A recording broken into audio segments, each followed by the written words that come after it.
كينيا waxaa ka dhacay dhibaato aad u weyn oo history meel adag ka galaysa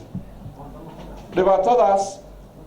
waxay ku soo noqotay ama dib ugu soo noqonaysaa ummadda Soomaaliyeed ee Kenya ku nool gaar ahaan kuwa Kenya ku nool iyo guud ahaan meel walba joogaan waxa ka dhashay wax la yiraahdo backlash ama repercussion ayaa ka dhashay arinta iyada taas aan markaa inaan wax ka dhaho awalan falka isaga de fal diinta meel shaqo kala ma waxaan leeyahay sida hadda ay dawladda Kenya u dhaqmaysaana waxaad moodaa inay tahay si aan xigmadaysnayn oo cara ay ka muuqato waxaana fiican in si degan oo maxaan ku raaqaa qawaaniinta waddanka u degan waafaqsan oo qawaaniinta caalamiga waafaqsan inay dawladdu u dhaqanto ayaa wanaagsan taasaan kula talinaynaa mar walba u sheegnaa waxaan leeyahay waxyaabaha dhacay way farabadan laakiin laba arrimood baan rabaa inaan wax ka dhaho midda koowaad waa liiska la qoray ee 86 xubnood ama qof ama shirkadood ka kooban ee lala xiriiriyay la yiri waxay shaqo xiriir la leeyihiin argagixisada oo wada aragteen waxaan ka leenahay liiska isaga ah ma aha liis sax ma waa liis khaldan way sababtuna waxaan wadi sheegaya awalan liiska dad waa hor dhintay baa ku jira 4 sano ka hor rag dhintay baa ku jira dhowr bilood ka hor rag dhintay baa ku jira waxa kale ku jira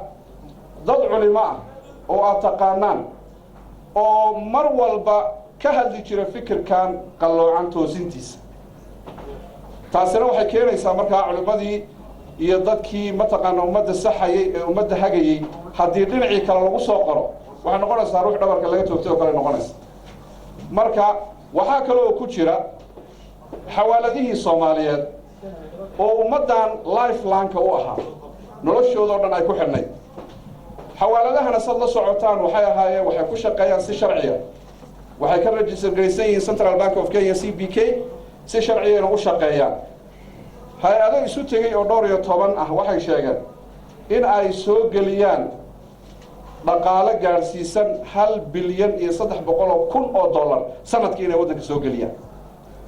dhaqaalahaasina halkan uu yimaada halkan lagu isticmaalo halkan looga faa'iideystaa waxaad ogtihiin shayga haddii sharciyada laga qaado oo laga qaado awoodda laga qaado isagoo khaldan buu shaqeynaya